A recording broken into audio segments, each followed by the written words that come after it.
Landbruksministeren kan bare stå rakt. Mitt spørsmål skal rette seg til Brekk. Rovviltforliket som ble vedtatt i Stortinget i fjor, er et viktig politisk dokument for to av de næringene som statsråd Brekk har ansvar for, nemlig landbruk og reindrift.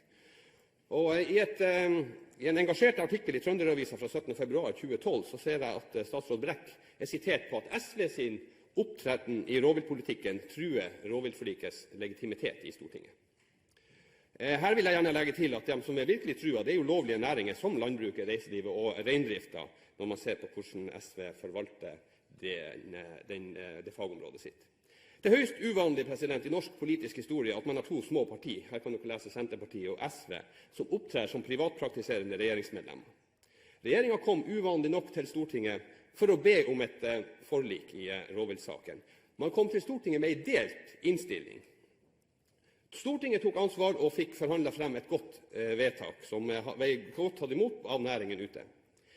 Når rovviltvedtaket skal settes ut i praksis, så tillater altså SV seg å endre modellen for beregninger av bestandsmål, i strid med det stortingsvedtaket man akkurat har vært med på.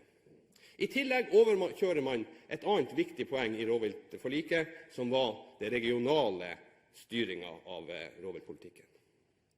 Statsråd Brekk reiser hjem til Trøndelag og sutrer litt for at man ikke er fornøyd med SV. Det holder ikke helt. Det som ville ha vært det riktige her, det var å låse regjeringspartnerne inn på et kontor og ikke komme ut, før man i alle fall var blitt enige om at et stortingsvedtak det er også bindende for en regjering.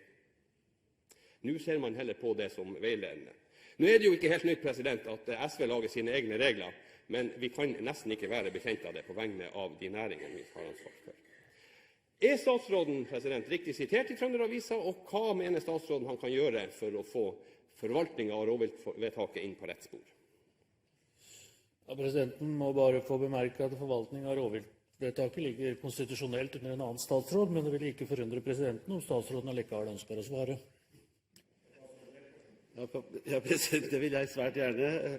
Og som sagt, det er jo MD som har, ikke SV, som har ansvar for å følge opp rovviltforliket. Et forlik som også jeg er enig med representanten Bakke-Jensen var meget godt, og som jeg støtter det fullt ut. Og bakgrunnen for det rovviltforliket var jo, i 2011 var jo et uakseptabelt høyt konfliktnivå på bakgrunn av tap av beitedyr, både småfe og rein. Og selv om ikke jeg da har det direkte ansvaret for oppfølging av rovviltforliket, så er en god oppfølging av det også viktig for meg som landbruks- og matminister for å sikre grunnlaget for en levedyktig næringsdrift basert på utmarksbeite.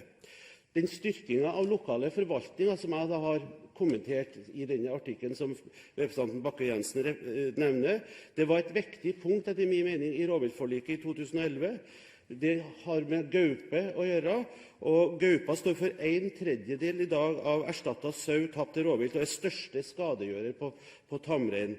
Og da var det naturlig for meg, og som jeg også har tatt opp med miljøvernministeren, at jeg pekte på at det var uheldig at Miljøverndepartementet har overprøvd rovviltnemndas vedtak om gaupekvoter. Så det står jeg fast og bekrefter at jeg har sagt det som står i denne artikkelen. Jensen til oppfølging. Ja, så var jo miljøvernminister i Stortinget i går, men da var det ingen tegn til at man hadde planer om å gjøre store endringer i forhold til den delen. Så jeg er ikke helt sikker på at den statsråden har hørt etter med begge ørene. Det som er litt av problemet her, det er at vi har altså næringsliv ute, landbruk reindrift, som skal forholde seg til politiske vedtak, og som skal planlegge sin hverdag i forhold til en forvaltning. Og selv om det er andre statsråder som har ansvaret, så må det i alle fall være sånn at statsråden som har ansvar for landbruk og reindrift, på en skikkelig måte står opp for sine næringer når man ser at det bærer så galt av gårde som det gjør her. Så mitt neste spørsmål til statsråden, det vil være, ser statsråden noen mulighet for at han kan stå opp for sine næringer, og kan på et vis gi rovviltvedtaket og rovviltpolitikken større legitimitet under et rød-grønt styre? Statsråd Brekk. Det er ingen tvil om at landbruks- og matministeren står opp for både reindrifta og for andre beitenæringer. Det er en viktig oppgave for Landbruks- og matdepartementet generelt. Det er en viktig oppgave i forbindelse med økonomiske rammevilkår, og det er ikke minst en viktig oppgave i forbindelse med at vi har de store utfordringene med rovvilt som vi har levd med i mange år. Og utgangspunktet for meg har vært at vi skal følge opp det rovviltforliket som er vedtatt her i Stortinget. Selvsagt skal det gjøres.